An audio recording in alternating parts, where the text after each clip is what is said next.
अब हम लेंगे shape of the liquid drop. अब देखो जो फ्री लिक्विड ड्रॉप है, चाहे वो कोई भी हो, फ्री मतलब सब तरफ से एयर के कांटेक्ट में, तो वो एग्जैक्टली कौन से शेप में रहेगा? स्फेरिकल, स्फेरिकल शेप में रहेगा हमेशा, ठीक है, perfectly spherical shape, perfectly spherical shape. तो पहले कैसा वो बंदूक में छर्रे डालते थे, पाउडर, गन पाउडर डालते तो बंदूक में छर्रे डालते थे। तो छर्रे कैसे बनाते थे? देखो हाइट पे खड़े होते थे यहाँ पे, और हाथ में कंटेनर रखते थे जिसमें लीड है, और वो लीड यहाँ से एक ड्रॉप नीचे गिराते थे। जैसे ही वो ड्रॉप कंटेनर में से गिरेगा वो परफेक्टली कौन से शेप में आ जाएगा? स्फेरिकल। तो हाइट की वजह से ठंडा हो जाएगा थोड़ा धीरे धीरे, और नीचे पानी से भरा कंटेनर उसमें जाके एकदम से ठंडा हो जाएगा, तो लीड जल्दी ठंडा हो जाता है। तो ऐसे वो लीड के बॉल्स बनाते थे। तो जितना छेद बनाएंगे उतना बड़ा लीड का बॉल बनेगा। तो बंदूक में छर्रे डालने के लिए ऐसे ही वो छर्रे बनाते थे, लीड बॉल्स, ठीक है। तो परफेक्टली स्फेरिकल शेप में रहेगा अगर फ्री लिक्विड सरफेस है, यानी सब तरफ से एयर कांटेक्ट में है। बट अगर लिक्विड सरफेस पे डाल देंगे तो या तो ऐसा बनेगा या ऐसा बनेगा। ऐसा कब बनेगा? एग्जांपल है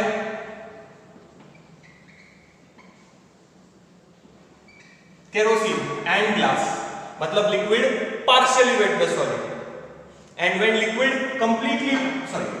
does not wet the solid, example है mercury and glass।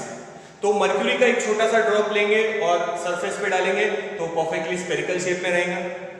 अब ये थोड़ा सा फ्लैट बना है, अगर ड्रॉप छोटा है तो एकदम स्फेरिकल शेप में रहेगा, पर अगर बड़ा ड्रॉप डाला है तो खुद के वेट की वजह से थोड़ा सा ऐसा फ्लैट हो जाएगा, ठीक है। तो याद रखना स्मॉल ड्रॉप है तो एग्जैक्टली स्फेरिकल शेप में रहेगा, बट अगर वेट ज्यादा है ड्रॉप का तो थोड़ा फ्लैट हो जाएगा। तो ये ड्रॉप है, सॉलिड पे डाला है, पर कौन सा है? Where the liquid does not wet the solid. और ऐसे ड्रॉप कब बनेगा? When the liquid partially wets the solid, partially wets the solid. ऐसा तुम लोग घर पे करके देखना, ग्लास सरफेस पे ड्रॉप डालो तो ऐसा स्प्रेड हो जाएगा, या कपड़े पे डालना, ठीक है, या हाथ पे डाल के देखना। अब क्या करना? उसी सरफेस पे वैक्स लगा देना। अब वैक्स लगाने से सरफेस क्या हो गया? इम्प्योर हो गया, अब वो वेट नहीं करेगा। तो अब तुम उस पे ड्रॉप डालेंगे तो वो ऐसा दिखेगा, क्योंकि वाटर और ग्लास नहीं है। अब क्या आ गया? वैक्स। वाटर वैक्स को गीला नहीं करता। तो इसी तरह वाटर प्रूफिंग करते हैं, छतों पे जो वाटर प्रूफिंग करते हैं तो ऐसे ही करते हैं। उस पे अपन ऐसा सोल्यूशन डालते कि पहले लिक्विड सरफेस को वेट कर रहा था, अब वो सोल्यूशन ऐसा बना देगा कि liquid does not wet the solid, तो उसी को वाटर प्रूफिंग बोलते हैं। टेंट वगैरह जो बनाते हैं वो कपड़े के ही रहते हैं, पर उस पे भी एक थिन लेयर केमिकल की ऐसी लगाते कि कपड़े को वो वेट नहीं करे, ऐसा हो जाए। तो टेंट पे जब ड्रॉप गिरता तो वो स्फेरिकल रहेगा एग्जैक्ट ऐसा, और रोल होके नीचे चला जाएगा।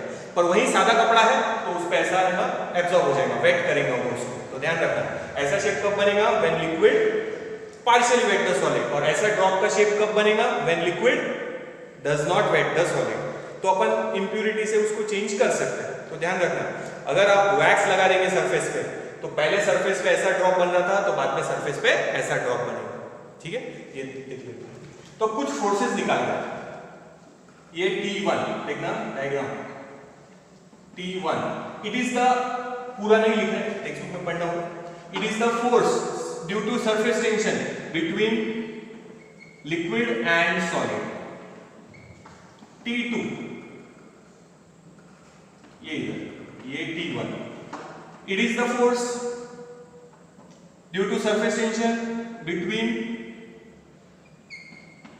solid and air।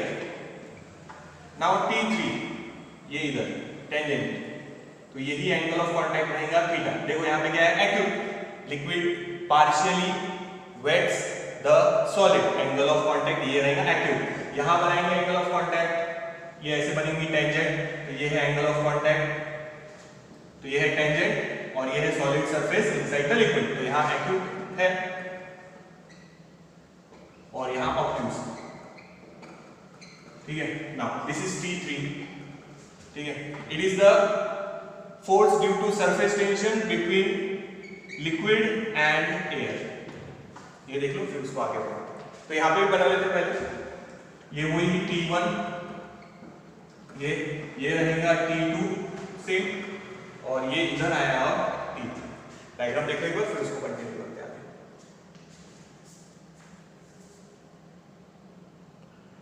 अब देखो आगे चलते हैं, टेक्स्ट बुक में नहीं दिया है पर अपन ड्रॉ कर सकते हैं। ध्यान रखो T3 को दो कंपोनेंट में डिवाइड कर रहे हैं, ठीक है, ये है अपना T3, ठीक है, ये वाला, तो एक कंपोनेंट इधर और एक कंपोनेंट इधर,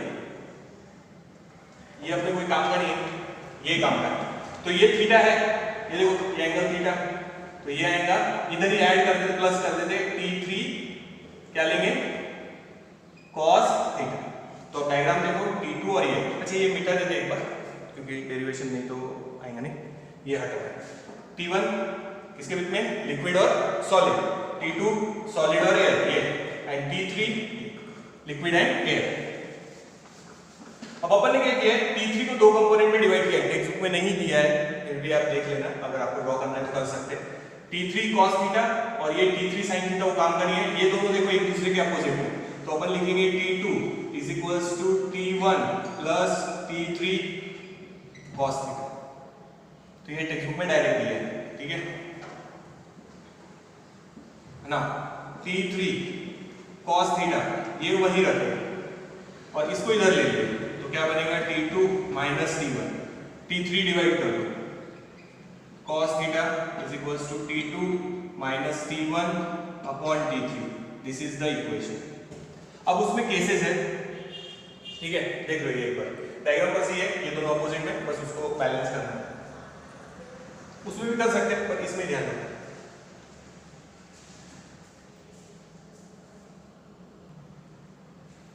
नाउ कंडीशंस देखते हैं, फर्स्ट कंडीशन देखते हैं,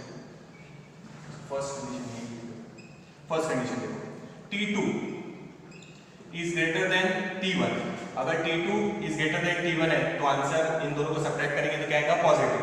सो cos theta it is positive, means theta is acute, condition याद रखो। एग्जांपल केरोसिन एंड ग्लास, ये एक्यूट एंगल, तो कंडीशन याद रखो, कौन ग्रेटर है तो कैसा बनेगा, ठीक है, इक्वेशन पर से बना रहे। सेकंड, T2 इज ग्रेटर होगा, T2 is less than T1। अब देखो T2 लेस है, T1 ग्रेटर है, तो आंसर क्या आएगा, negative, means cos theta it is negative. अब थीटा नेगेटिव है मतलब थीटा की वैल्यू क्या रहेंगी, एक्यूट, थीटा की वैल्यू क्या रहेंगी, obtuse. Example mercury and glass. Next case देखो, T2 minus T1 is approximately equal to T3, ये दोनों सेम, तो cos थीटा की वैल्यू क्या आएंगी बताओ, 1, मींस थीटा इज 0, यानी सरफेस जैसे जीरो एंगल ऑफ कांटेक्ट किसके लिए लिया था, प्योर वाटर एंड प्योर या क्लीन ग्लास, तो वो है, ठीक है, तीनों केसेस हो गए। तो T2 ग्रेटर देन T1 रहा तो एंगल रहेगा एक्यूट। एग्जांपल है केरोसिन एंड ग्लास, ये T2 is less than T1 क्या आएगा, ऑब्ट्यूज।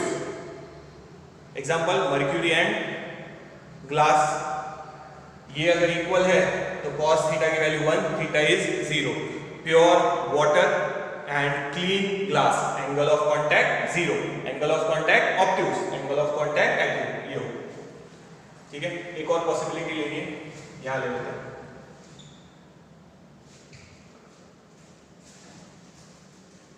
दिख रहा याद, ठीक है। नेक्स्ट लास्ट, ये पॉसिबल नहीं है। नेक्स्ट देखो, T2 minus T1 greater than T3, यहां पे इक्वल लिया था, अब मान लो ये ग्रेटर है, ऊपर वाला सब्ट्रैक्शन ग्रेटर है इससे, मींस cos थीटा की वैल्यू ग्रेटर देन 1। अपन ने पहले ही देखा है कि थीटा की cos थीटा या sin थीटा दोनों की वैल्यूज 0 और 1 के बीच में ही रहेंगी, ग्रेटर देन 1 नहीं हो सकती वैल्यू, 10 की हो सकती पर इसकी नहीं हो सकती। So this case is not possible, liquid drop will not form, liquid क्या हो जाएगा, तो ये वाली case it is not possible, याद रखना। तो ये हो गया अपना फॉर्मेशन ऑफ लिक्विड ड्रॉप। तो एंगल ऑफ कांटेक्ट जैसे उसमें था कंटेनर में, वैसे क्या है कि लिक्विड ड्रॉप का ये एक्यूट, ऑब्ट्यूज, 0, तीनों याद रखें। ये तो नॉट पॉसिबल है, याद रखो, फिर भी पॉसिबिलिटी लिखनी पड़ेगी। देख लो एक बार,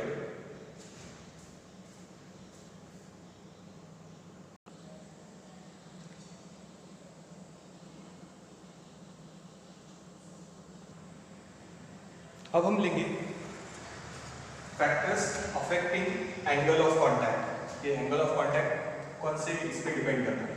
first, nature of the two material in contact, जो सॉलिड और लिक्विड कांटेक्ट में है। ठीक है, अगर सॉलिड तो फिक्स है, अपन ने हर जगह ग्लास ही बोला है, वो ही लेते हैं। लिक्विड अगर केरोसिन है तो एंगल ऑफ कांटेक्ट क्या रहेगा, एक्यूट। और लिक्विड अगर मर्क्यूरी है which does not wet the solid, angle of contact क्या रहेगा, ऑब्ट्यूज। तो पहले डिपेंड करेगा नेचर पे, किसके नेचर पे, सॉलिड और लिक्विड के, कि कौन सा सॉलिड है और कौन सा लिक्विड है, उन दोनों के नेचर पे डिपेंड करेगा कि एंगल ऑफ कांटेक्ट कितना रहेगा।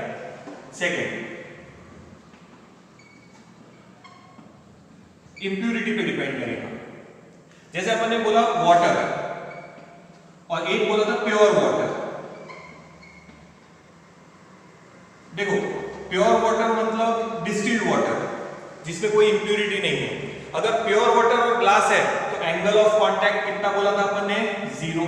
अगर उसमें कुछ इंप्यूरिटी डाल दो, जैसे शुगर है, सॉल्ट है, अपन जो घर में पानी यूज करते हैं उसमें केमिकल्स है क्लीन करने के लिए जो यूज करते हैं, सॉल्ट्स भी है, ठीक है, तो वो सिर्फ वाटर है, प्योर वाटर नहीं बोलेंगे। प्योर वाटर कौन सा रहता है, डिस्टिल्ड वाटर। पर डिस्टिल्ड वाटर पीना नहीं, सॉल्ट अपने बॉडी के लिए जरूरी है, तो डिस्टिल्ड वाटर पिएंगे। प्योर वाटर कौन सा वाटर है, डिस्टिल्ड वाटर, जिसमें कोई इंप्यूरिटी नहीं है।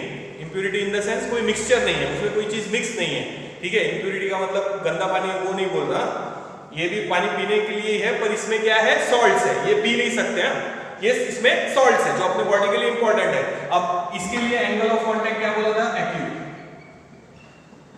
यानी अगर इंप्यूरिटी है लिक्विड में तो एंगल ऑफ कांटेक्ट क्या हो गया, चेंज। ठीक है, समझ में आ रहा। और सॉलिड में भी इंप्यूरिटी रही तो भी, मैंने अभी बताया था कि अगर हाथ पे डालेंगे या ग्लास टॉप पे ड्रॉप डालेंगे तो ऐसे स्प्रेड होगा। उसी ग्लास टॉप पे तुम लोग वैक्स लगा दो तो वही लिक्विड ड्रॉप अब ऐसे रहेगा। पानी पहले ऐसे स्प्रेड हो रहा था, अब पानी ऐसा है, क्यों, क्योंकि अपन ने वहां वैक्स लगा दिया, सरफेस को इम्प्योर कर दिया। अब ये लिक्विड वैक्स को तो वेट नहीं करेगा, तो ऐसा है। वाटर प्रूफिंग मैंने बताया, जैसे छत पे वाटर प्रूफिंग करते तो ऐसे ही करते, वैक्स नहीं लगाते, पर वहां एक सोल्यूशन लगाते, डॉक्टर फिक्सिंग वगैरह देखा होगा अपन ने, तो वो पानी का कांटेक्ट रूफ के साथ नहीं होने देता। पहले कांटेक्ट ऐसे हो रहा था, अब ऐसे हो रहा है। तो ड्रॉप देखना, अगर बारिश अभी हुई है या मिट्टी है समझो सरफेस पे, तो ऐसे छोटे छोटे ड्रॉप्स बन जाते हैं।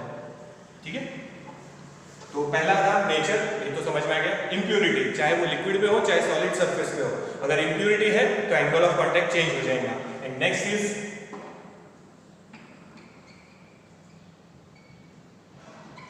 टेम्परेचर। क्योंकि टेम्परेचर बदला तो कोहेसिव फोर्स बदलेगा, क्योंकि अपन ने देखा है जब किसी सब्सटेंस को हीट करते तो मॉलिक्यूल्स दूर जाएंगे, किसी सब्सटेंस को कूल करेंगे तो मॉलिक्यूल पास में आएंगे। यानी टेम्परेचर चेंज हुआ तो एंगल ऑफ कांटेक्ट भी चेंज होगा, क्योंकि कोहेसिव फोर्स बदल जाएगा। अगर टेम्परेचर इंक्रीज हुआ, ठीक है, तो एंगल ऑफ कांटेक्ट डिक्रीज होता है, ये याद रखना। Angle of contact decreases if temperature increases, angle of contact decreases.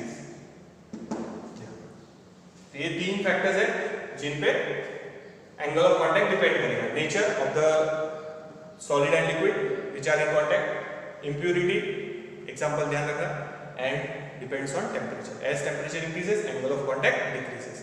हाँ, अगर temperature constant है तो for a given pair angle of contact same रहेगा.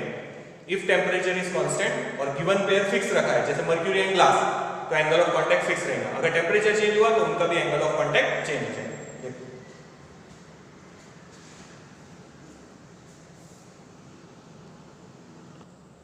अब उसी को आगे कंटिन्यू करते हैं। एंगल ऑफ कांटेक्ट छोड़ो, अब ले रहे हैं इफेक्ट ऑफ इंप्यूरिटी और टेम्परेचर का ही लेंगे ऑन सरफेस टेंशन, लिक्विड का सरफेस टेंशन।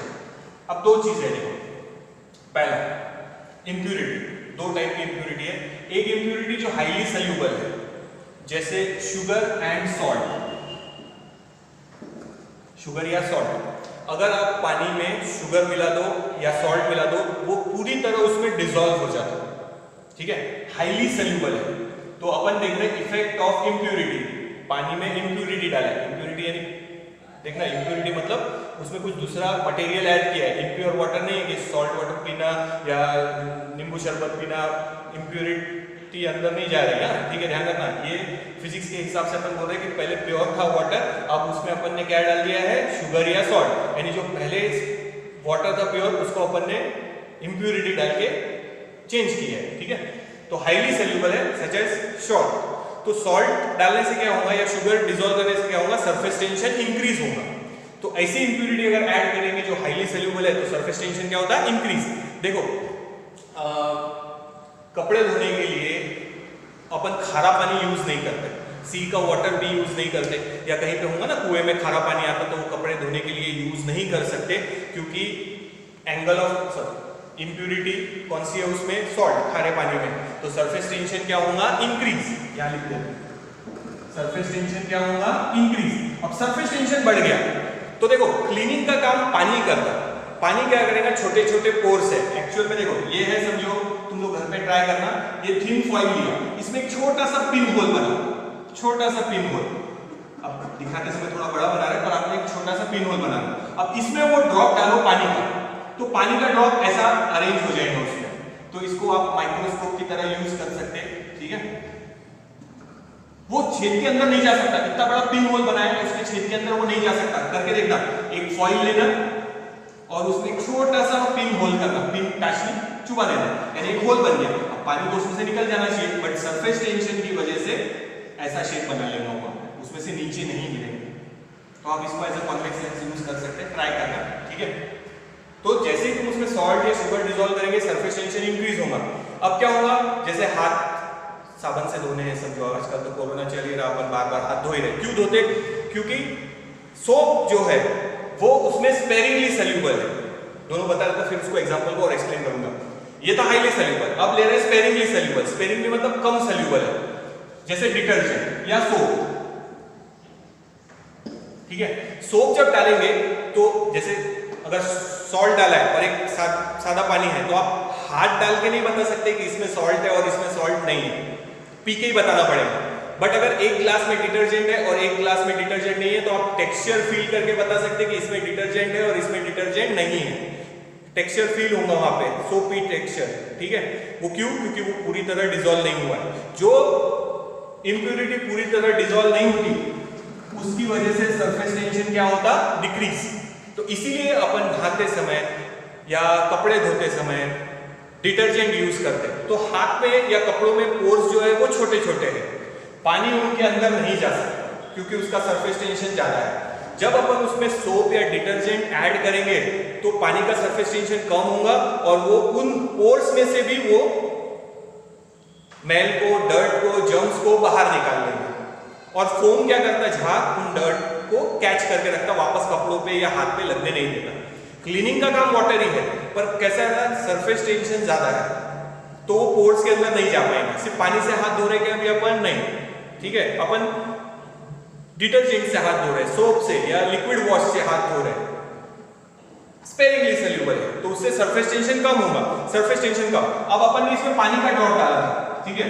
अब अगर तुम इसी पे डिटर्जेंट का ड्रॉप डालेंगे तो वो नीचे चला जाएगा क्योंकि सरफेस टेंशन कम हो चुका है, ठीक है। समझ में आया? तो करके देख रहा हूं, ये हो गया, सरफेस टेंशन रिड्यूस हो गया। फिर से एक एग्जांपल पहले भी लिया था, टाशनी लो और ग्रीस लगा के उसको पानी के सरफेस पे बैलेंस कर सकता है, सरफेस टेंशन ज्यादा है। अब सोप सॉल्यूशन लो ड्रॉपर में और यहाँ पे धीरे से सोप सॉल्यूशन डालो, सरफेस टेंशन कम हो जाएगा, नीडल नीचे सिंक हो जाएंगे। तो जब इंप्यूरिटी स्पेरिंगली सोल्यूबल है तो सरफेस टेंशन क्या होगा, डिक्रीज। दूसरी केस देखो, बताया मैंने, एक माचिस की तीली यहां रखो और एक माचिस की तीली यहां रखो। अब इधर से और इधर से फोर्स, सरफेस टेंशन सेम है तो फोर्स भी सेम है। अब क्या करो, सोप पे उंगली घसो या डिटर्जेंट में सॉल्यूशन में उंगली डाल के यहां बीच में लगाओ, तो यहां का सरफेस टेंशन कम हो गया, मतलब फोर्स कम हो गया। तो ये दोनों माचिस की तीलियां अपोजिट में मूव होंगी, एक दूसरे से दूर चली जाएगी। तो ये आप करके देखना, ठीक है। तो अब जब डिटर्जेंट डालते हैं लिक्विड में, जैसे एग्जांपल ले रहे हैं वाटर में, तो सरफेस टेंशन क्या होगा, डिक्रीज।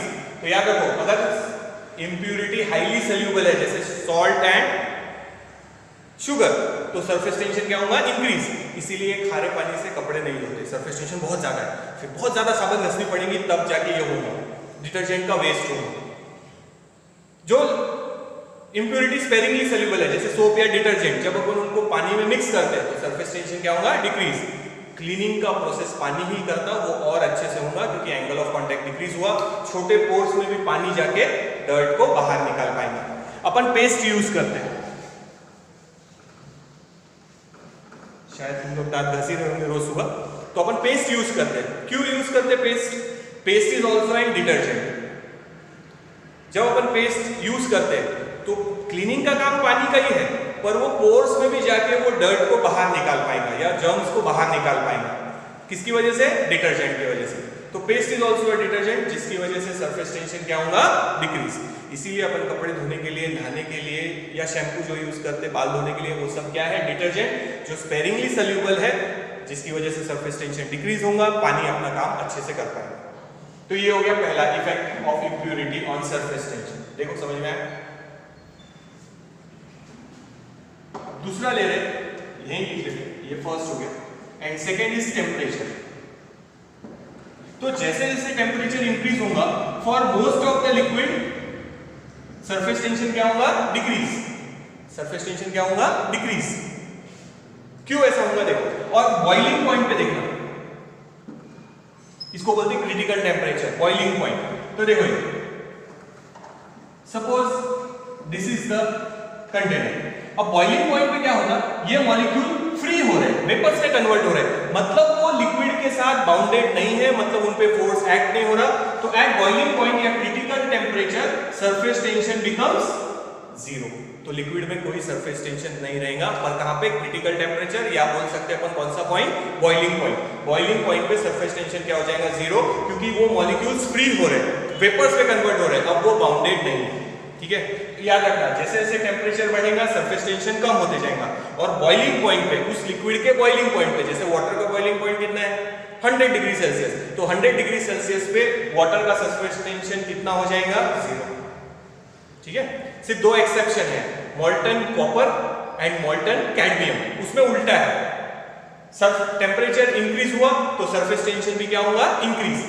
पर मोस्ट ऑफ द लिक्विड, इन दोनों को छोड़ के बाकी सभी लिक्विड में, मोस्ट ऑफ द लिक्विड में टेम्परेचर इंक्रीज हुआ तो सरफेस टेंशन क्या होगा, डिक्रीज। इसीलिए तुम लोग देखो, जब कपड़े भिगोते धोने के लिए तो उसको गर्म पानी में भिगोते।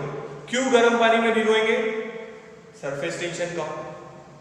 फिर और डिटर्जेंट डालेंगे तो सरफेस टेंशन और कम, यानी क्लीनिंग प्रोसेस और अच्छा हो जाएगा। ठीक है, इसीलिए अपन कपड़े धोते समय गर्म पानी का यूज करते, गर्म पानी में भिगोते उसको। ठीक है, समझ में आया? अच्छा, इससे उल्टा एक एग्जांपल और याद रखना, ये तो समझ में आ गया ना, देख लो एक बार, फिर बताता आगे का एग्जांपल। ठीक है, अब देखो आगे का एग्जांपल, कॉटन का कपड़ा लाया नया, ठीक है, तो बहुत बार कलर छूट जाता है, तो घर वाले क्या करते हैं उसमें, याद है, उसमें गर्म पानी में नहीं भिगोते, और जिस पानी में भिगोते वो ठंडा पानी रहता, और उसमें सॉल्ट डालते हैं। अपन सॉल्ट डाल रहे हैं वो पानी में एक्स्ट्रा, नमक के पानी में भिगो तो कलर नहीं छूटेगा, ऐसा बोलते हैं।